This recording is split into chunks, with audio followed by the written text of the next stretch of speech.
guys, what's up? What's going on? It's me, Eddie, back with another episode of Eddie G's Comic Culture. Once again, this show is sponsored by the good folks over at Black Apparel. Make sure you check out their website at www.blackapparelblk.com. I want to thank them once again for all of the wonderful work that they've done for the show and all the fantastic contributions that they've made since its start. Make sure you check out that webpage. They got some great content on there for you guys to look at, and some pretty awesome merchandise as well. So whenever you have the time, make sure you give them a check it out. And also wanting to send a special shout out to my friends on Instagram. First and foremost, the one and only the Strictly Comedy Vault. This guy's been writing out with me since the very beginning. He's got some great stuff on his page, wonderful content, and he's an up-and-coming writer. Make sure you check him out whenever you have a chance, and if you have an account on Instagram as well.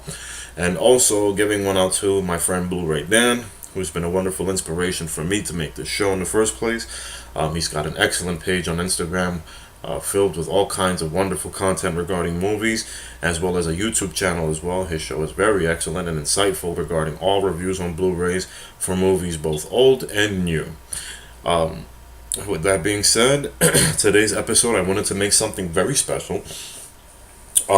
As you guys know, or as some of you know, most possibly, I'm not too sure, but some of you may know, a very special tweet from an actress by the name of Jamie Lee Curtis was made this week, and it's an incredible, and I'd say it's pretty remarkable for what it's worth.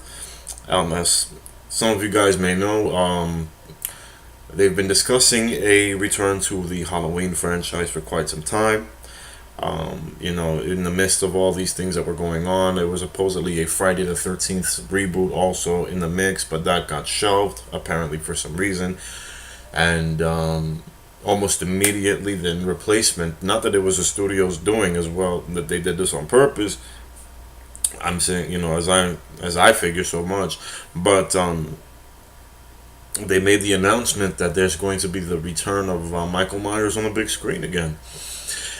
And of course, I was a bit reluctant because for quite some time it's been, the Halloween franchise has always been very dear to me. That was one of my favorite. That's my all-time favorite horror movie of all time.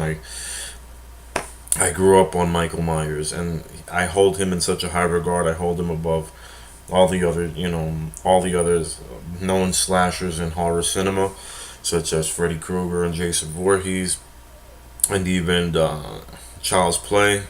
But to me, Michael Myers was that was the start of it all, honestly, to think of it. And I wanted to make this a very special tribute episode because I love this movie. And it's awkwardly enough, I don't actually own the film. You would think so, but I would, as many times as I've seen this film and rented it, and countlessly so since I was a teenager, I actually don't have the copy physically in my hand. I am intending to fix that, as there is a special Blu-ray edition for it. However, it would really just be useful for me to have the first two movies. I know it's going to come up with the rest of the sequels and so on and so forth, but they all pale in comparison to the original. So, with that being said, this was an exciting tweet, to say the least, because of the fact that this is Jamie Lee Curtis finally returning back to the franchise that started her career. We all know that she's had the H2O film, and as well as the Halloween Resurrection, which apparently supposedly, it did kill her character off, But with that being said, it was it's been a very messed up track record for the Michael Myers saga since the second film, and I believe it was released in 1981. The first film was released in 1978, and the first film was a very historic feature for a number of reasons. Honestly, started off to be, for quite a long time, it was actually known as the most successful independent film ever made. It literally, it took the horror genre and expanded it, and it created that highway, that gateway that we see, then we know today of all these wonderful characters that we grew up and loved, such as Freddy Krueger and Jason, as I mentioned earlier, as well as Child's Play and Hellraiser, if I may even say so myself. These were, this movie was it. And the simple fact of the matter that Jamie Lee Curtis is returning, I couldn't be any more excited, honestly.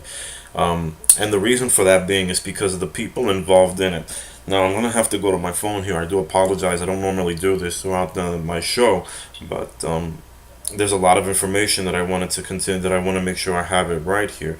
Apparently, the director is David Gordon Green, if I'm not mistaken, and honestly, I really am familiar with the work of his and of just not so much. He was a director of Pineapple Express, which was a film that I definitely loved. I thought it was one of the most, I thought it was the stoner film. It was a definite leap in that era, because prior to that we've had the stoner films that we've had so far recent have just been pretty you know there's too far and few in between, to say the least. I know we've had the Cheech and Chong Up in Smoke and so on and so forth, and then years and years later was Half Baked with Dave Chappelle, which is actually a cult classic. May I remind you guys, but also Pineapple Express, which was a very it was a pretty big film, considering the fact that also Seth Rogen was in it, and James Franco. We started to see that chemistry of them on screen actually finally come to fruition for the first time in that feature. We've already known it, but we've already seen Seth Rogen in his other movies, such as Knocked Up and Superbad, and but it really was. This was, I think, was when this film was released at its peak. So with that being said, also one of the characters that was in the film is one of the writers of this movie, and his name is Danny McBride. You guys know him. He's done a few. He's done a few of those movies with Seth Rogen and his crew, Jonah Hill and them, and as well as he did that series on HBO, Eastbound and Down. Something I never got into it. I never got a chance to see it, honestly. So I have to check it out myself one day. Soon, hopefully, well enough, I will be able to stream it and then do a review sometime in the future for you guys. But he was actually, he was in the his recent film. It was Alien Covenant, which is, Ridley Scott returning back to his baby. And for what it was worth, I heard it was a pretty good movie. It wasn't bad at all by any means.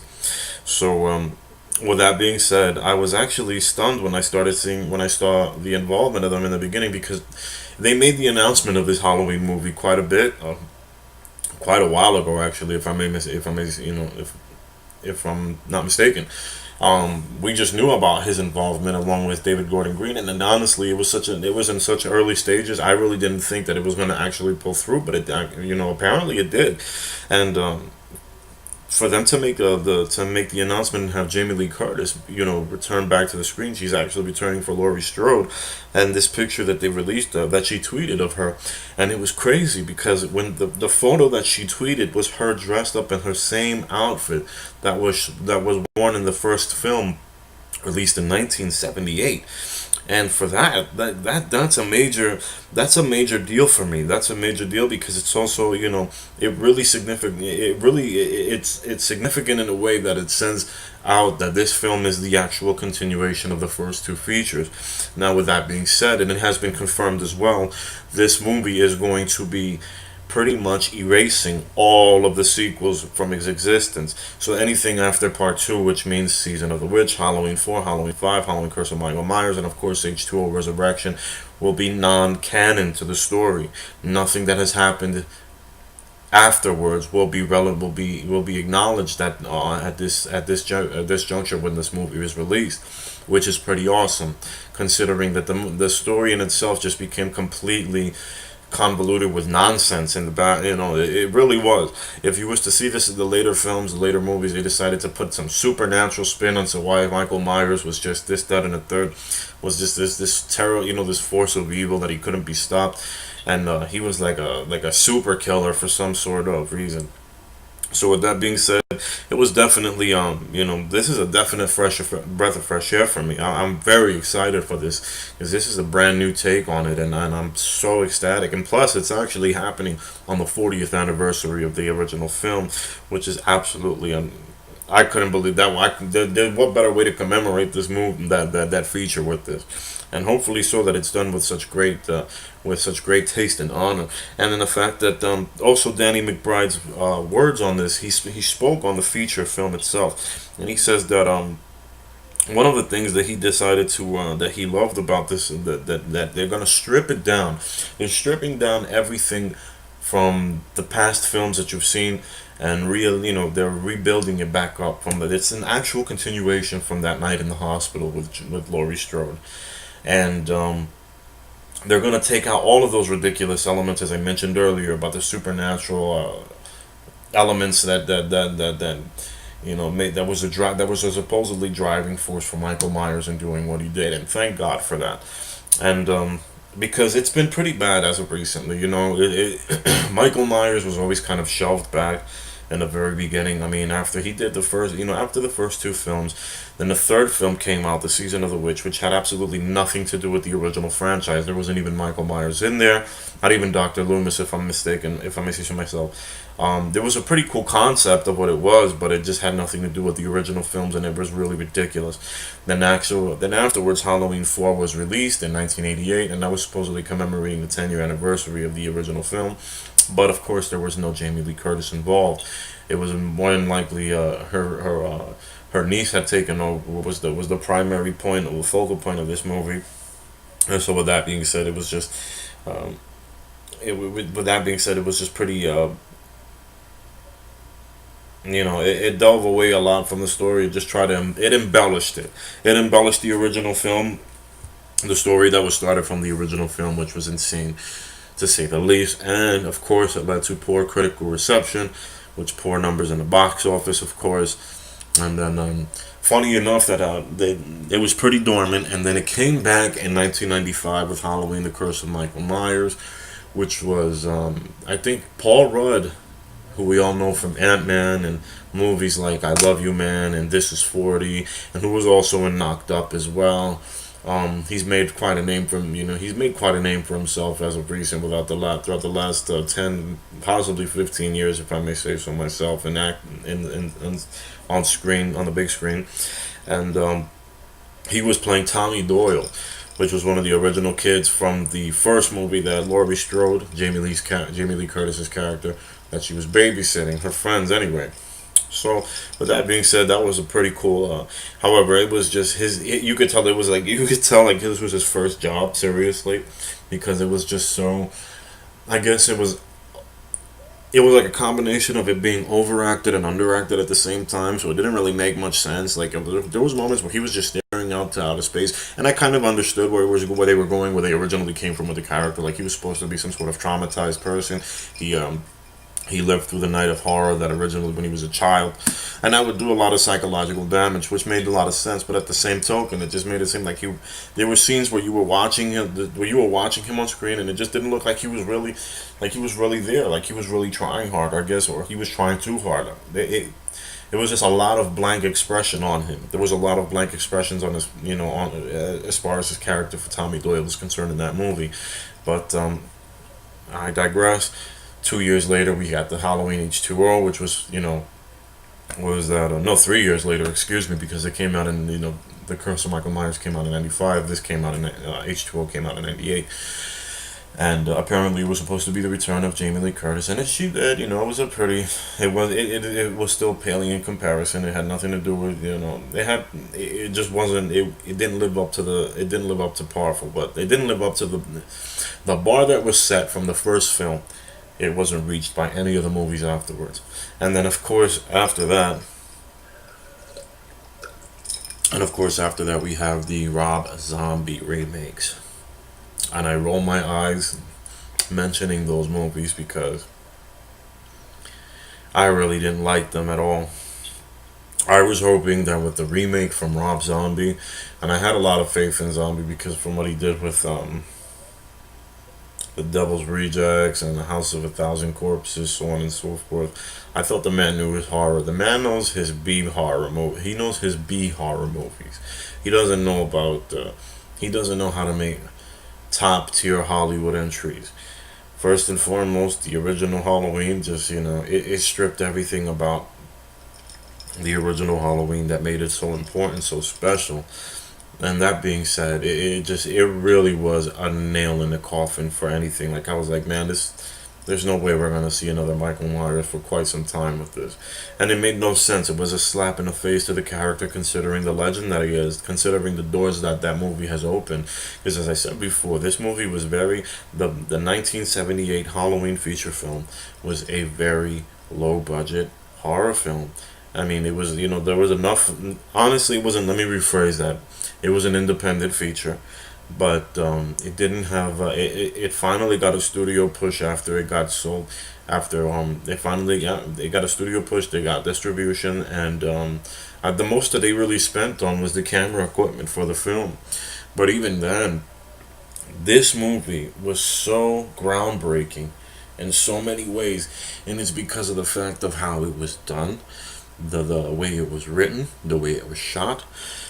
From the very opening scene of the original feature, you see the house, the Myers house, where young Michael Myers is he's a child, 7, 8 years old, possibly 6. I haven't, at that point, I'm not too sure. It's been a while since I've seen the first film, but um, there's parts where I don't get it twisted. There's parts where I can actually recite that thing verbatim, excuse me.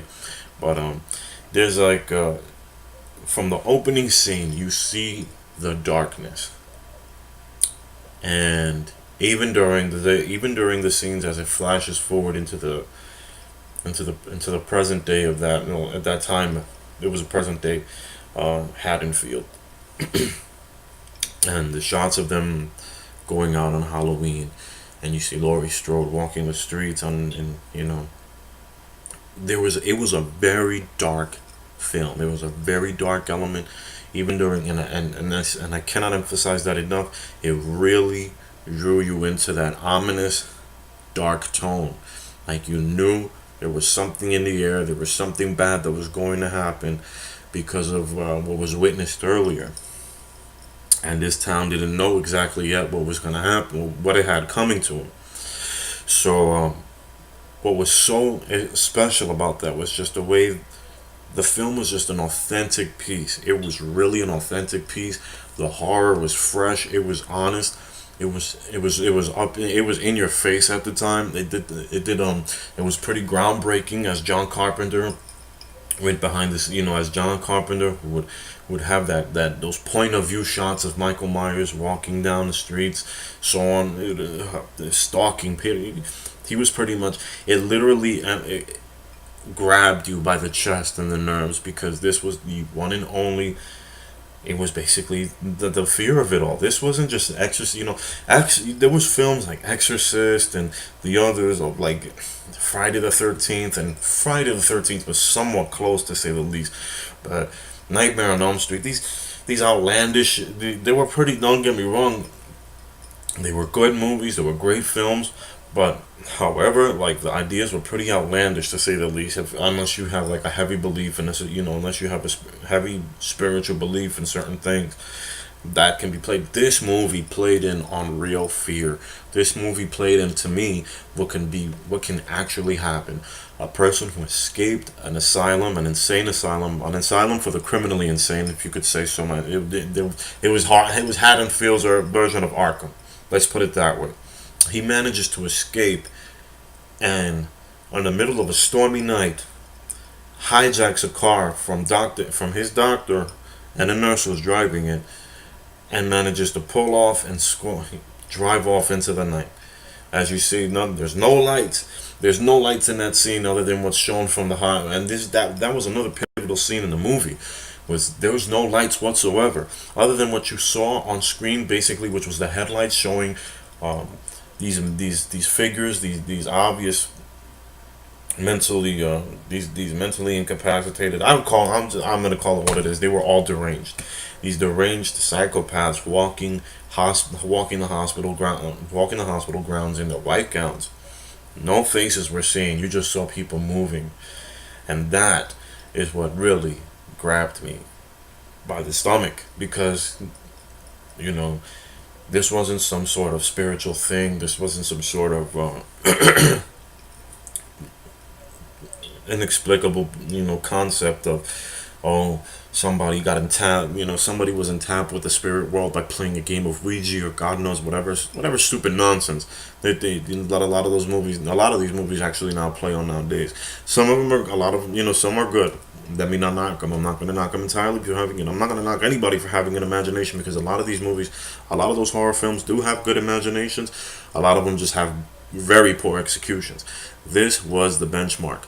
This film actually started it all because of the simple fact that it played on the realities of it. It played on the realities of life.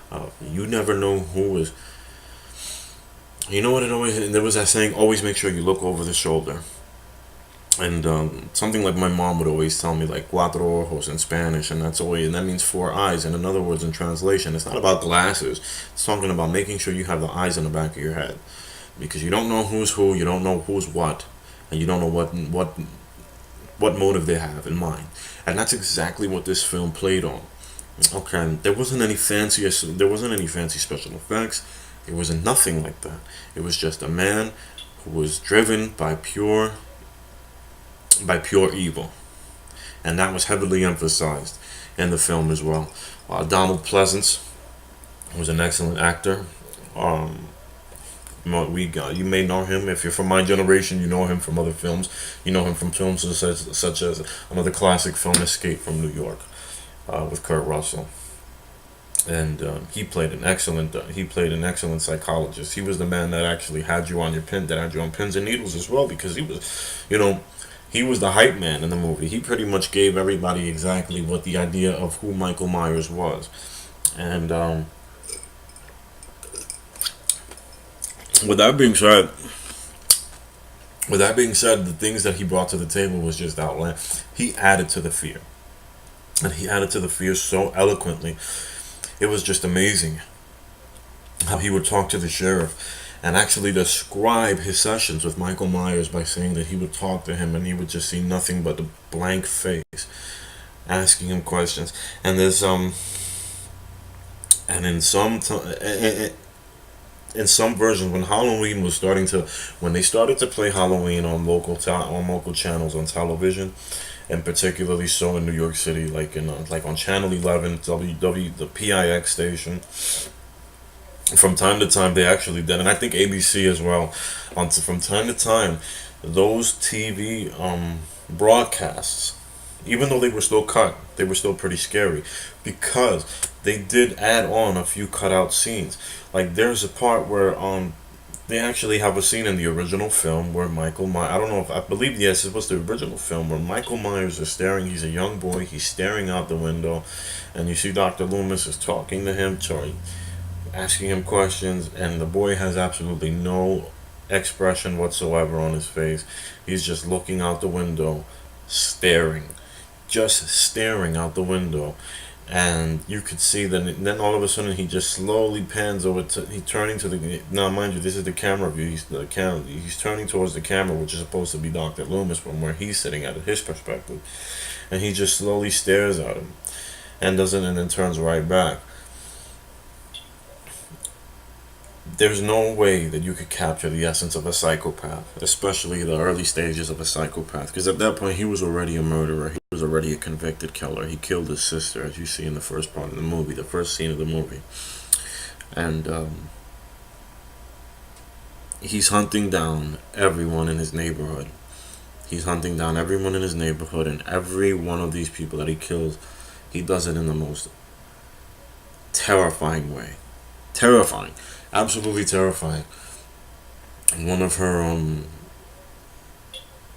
the one that scared me the most in the first film, the first person that got killed, I believe, was Laurie's friend, who who's so desperate to try to get Lori to hook up with one of the guys from school, and she dies in a she gets killed in the car, and but Michael like chokes her out. You see her expressions through the fog glass of the window, and you see the look on her face, and it just looked like it was bugged out.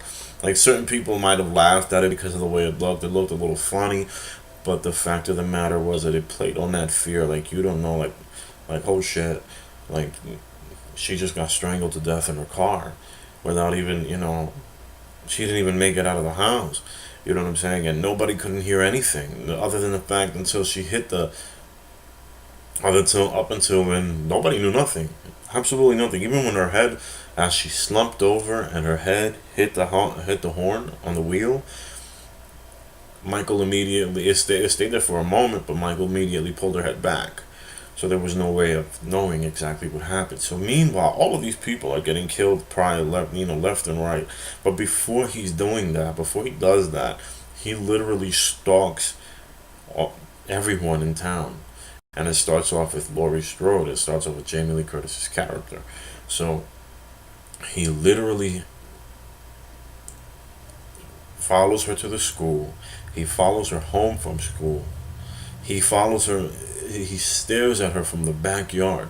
And the only thing that was pretty much the only thing that didn't make so much sense was why wasn't a squad car even called to begin with?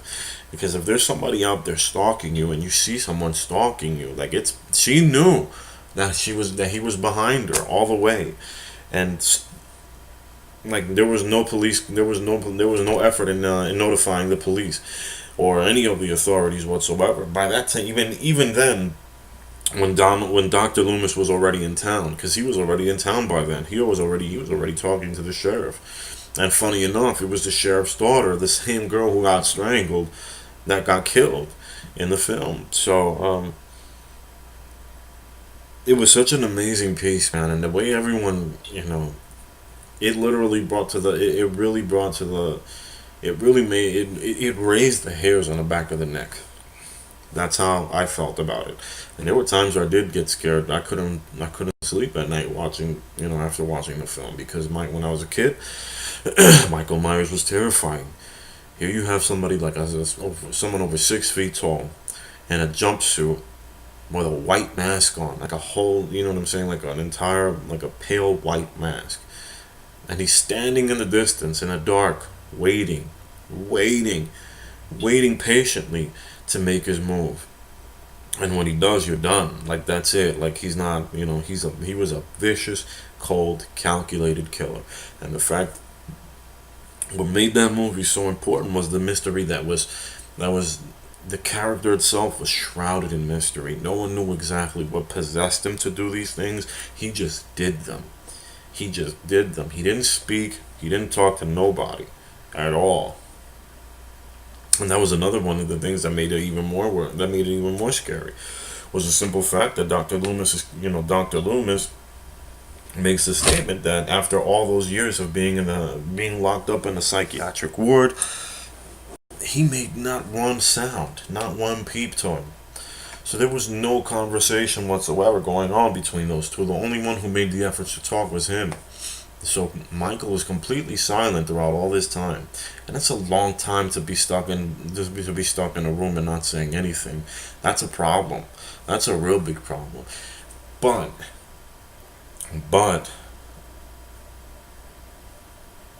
it was actually fixable to an extent. But because the only way he could have died, the only way to stop him was to kill him. But even then, like, and somebody made mention of this on a website earlier today too that I saw. Um,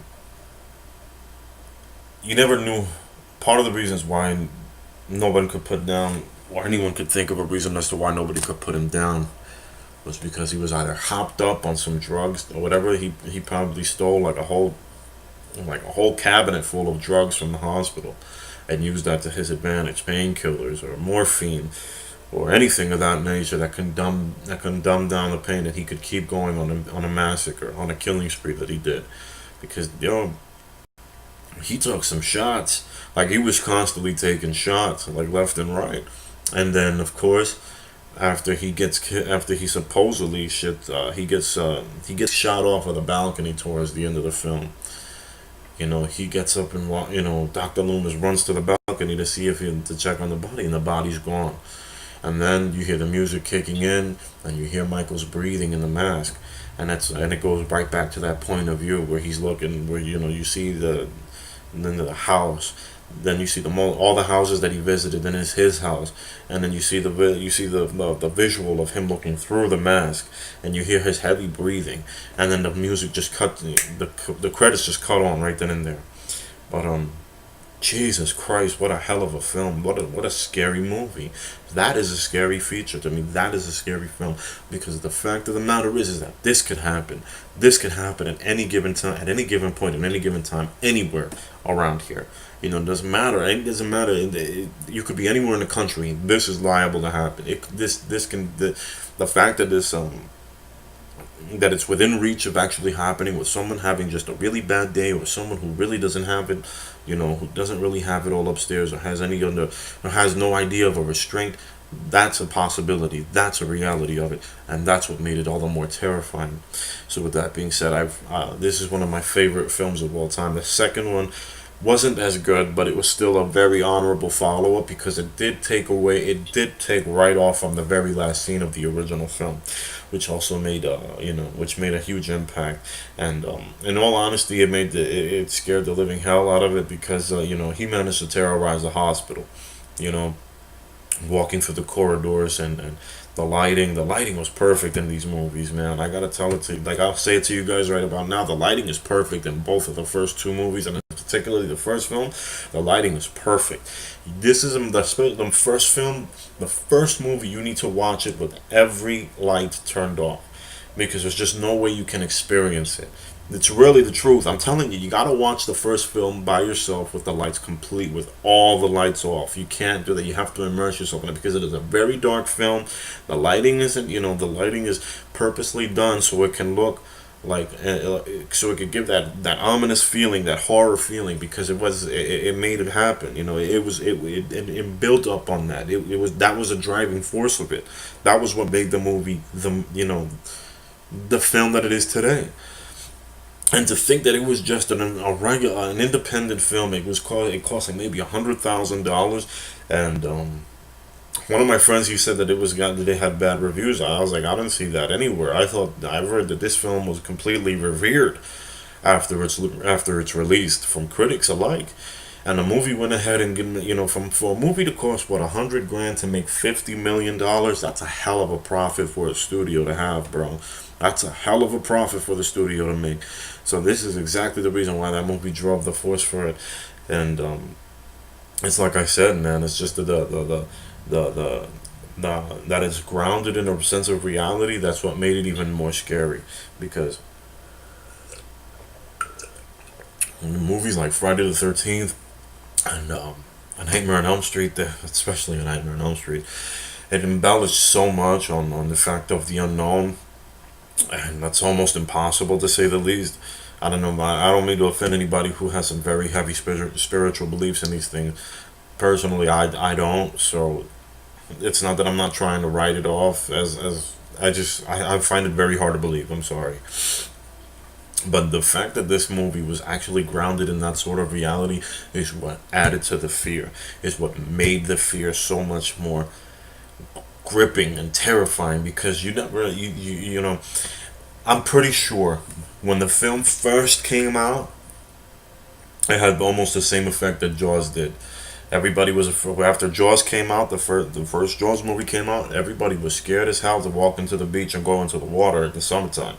Nobody wanted to go into the waters and the beaches anymore after Jaws came out. And of course, it was a negative downside to it too, because a lot of people were decided to make an attempt to hunt down great white sharks. Honestly, that was. So I'm pretty sure they're kicking themselves in the butt for that, regardless of how much money the film made. I'm pretty, nobody wants to be responsible for the genocide of some sort of any species whatsoever. It's just that's not a good legacy to have in the first place. But I'm pretty sure that after this movie came out, people started looking on, walking, or watching over their shoulders, looking over their shoulders wherever they went, no matter what time of day. I'm more than positive that this movie, after this film came out, the same way Psycho had people checking the bathroom and the shower, I'm pretty sure people were doing the same thing after they left Halloween back in the late '70s, making sure they looked over their shoulder and making sure they recognized anybody that they saw somebody that anybody recognized anybody that they saw walking from maybe a block radius. It happens, but it's the truth, and that's what makes it so damn gripping about it. And that's what I'm hoping for this next film to be a continuation of. I don't want it to be an honorable. The same. I'm holding this film in the same regards as Blade 2049. Blade Runner 2049, because I don't want it to be. I'm not gonna go in there for something legendary. No matter how excited I am for this film, I'm not gonna do that. I'm not gonna have my expectations held high for something like an instant classic. I just want a good film. If it's a great film, even better. But I want it to be an honorable follow up to the original, and make sure that it actually, it touches on the legend correctly. And if it's gonna close out the chapter for it for good, let it be done right, because there's no other, he deserves it more than anything else. A lot of people have tried a lot of people have tried with this series. A lot of people have tried with the Halloween franchise, and they really just struck out on a lot of occasions, if not all of them. Let's be honest, all of them. They all struck out. None of them were good at all. To say that they're pale in comparison is an understatement to the first one, because it's just the truth. None of them carry that extent. None of them carried that same energy of the first film that it did, and that's where it just really left a lot of underwhelming sequels that were just pretty much seat fillers for the movies. That's all it was, you know. And it's like I said, I don't take nothing away from Friday the 13th. I love Jason Voorhees. I love the story behind it. I love the character. But if anything, that was one of the characters that got spun out of control to begin with that. And let's not even discuss Freddy Krueger. Freddy Krueger's mythos has also been ridiculously extended to another level. And all of the time these reboots, and they've tried rebooting both of them, and quite oddly enough, I actually did enjoy the Friday the 13th reboot in 2009. I didn't think it was such a bad follow up. It wasn't anything like the originals, of course, but I wasn't going in there for anything like the original. I just felt like it was something a good time to have, And because let's be honest, Jason has had some pretty outlandish movies. Jason X, let's be honest, that's the bulls. Now I think that is the stupidest shit that was ever produced on screen to begin with. Jason X, and then he turns into Robo Jason or Ultra Jason or Super Jason on a spaceship. Like, what the hell were they thinking about? Like, these ridiculous cash grab features. Horror movies, at least now horror movies, I'm seeing a lot more horror movies coming back, and they're being taken seriously in their originality, and that's where I gotta give it up. I haven't seen much of them, honestly. I always wanted to see The Conjuring, and particularly so I have to see The Conjuring for James Wan. He's directing Aquaman, for Christ's sakes, so I can't just, and then plus, Lights Out and Annabelle Creation was also directing Shazam. Not that it's the main reason to see it, but because that these movies have also been pretty well received for the most part by critics alike and audiences. So with that being said, it seems like horror movies are actually trying to come back, and they're trying to be more original. They're trying to be more authentic, and they're returning to that core thought, that core suspense and thrill of it all, instead of just relying on cheap thrills from regular films like that. But how could I forget the Texas Chainsaw Massacre? Excuse me. But another feature film, which was a good, an excellent, original. The original will never be another film the original can never be beaten, honestly speaking. But in all regards, I am going. This is, Halloween to me started all. Halloween was the it film. Halloween was the it picture, and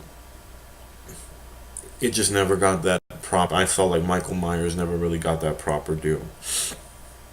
The main focus has always been on Freddy and Jason, and hell, they even had Freddy versus Jason, which is another film I actually enjoyed myself, because I didn't take it seriously. That movie wasn't meant to be taken seriously. A lot of people felt like it was a stupid film. I mean, critics are going to be critics no matter what, But they trashed it obviously. But they went in with the wrong mindset. I mean, if they would have gone in there with just not expecting much and actually having a good time, then they would have probably felt differently about it.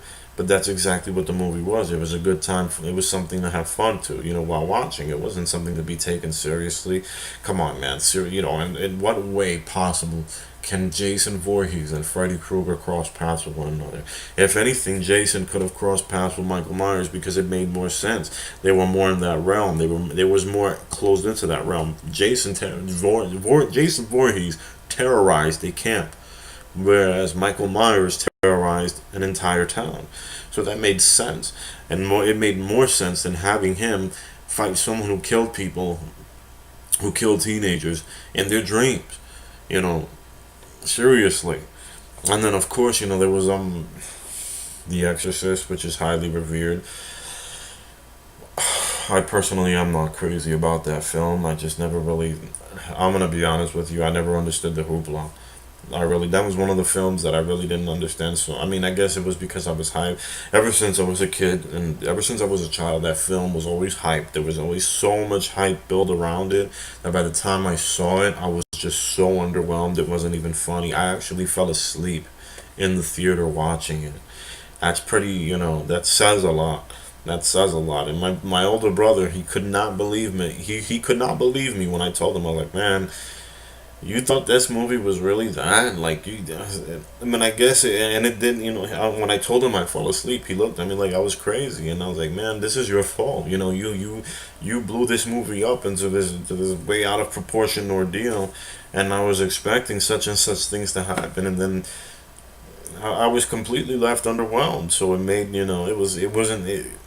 it couldn't beat Halloween for me. I'm sorry. It really couldn't. Not that I'm not taking nothing away, and it's not taking away the credibility of it either. But Halloween was always tops for me. So with all that, and then of course, like I said, the Rob Zombie remakes were just absolutely terrible, terrible, terrible. I know some of you guys out there that are watching this right now probably do have a fond memory of all those movies. I did not. I thought they were completely distasteful. They were done wrong. They were done poorly. Rob Zombie completely made this character into a B horror movie, which was not the case. That was not what the original was all about. I understand that it was his vision, but he should have done a lot better for it, and thankfully so. John Carpenter did slam him for those movies, and rightfully so, because they just truly sucked. I know like I said before, I'm sorry. I know there's some of you guys that are watching this right now that are out there, but those movies sucked, and they were terrible by all means, from the bottom to the top. They were just terrible films. Thank goodness that they didn't allow them. They didn't do another third film because it was stupid. They were just stupid as hell. The only thing that was an actual cool nod to the original film. The only thing that was cool about that was that the girl who played Laurie Strode's niece in Halloween 4 and 5. She was actually in those features. She was one of the main characters. I think she was actually Laurie Strode, if I'm not mistaken. If I can just look this up right now. I'm sorry, guys. I do apologize for having to use my phone like this. But oh,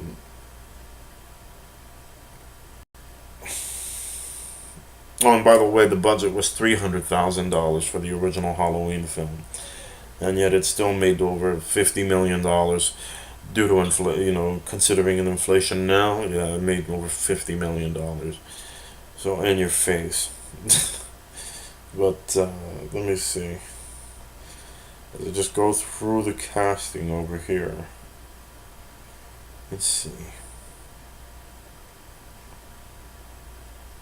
Danielle Harris playing Annie Brackett. That was the only cool thing about it.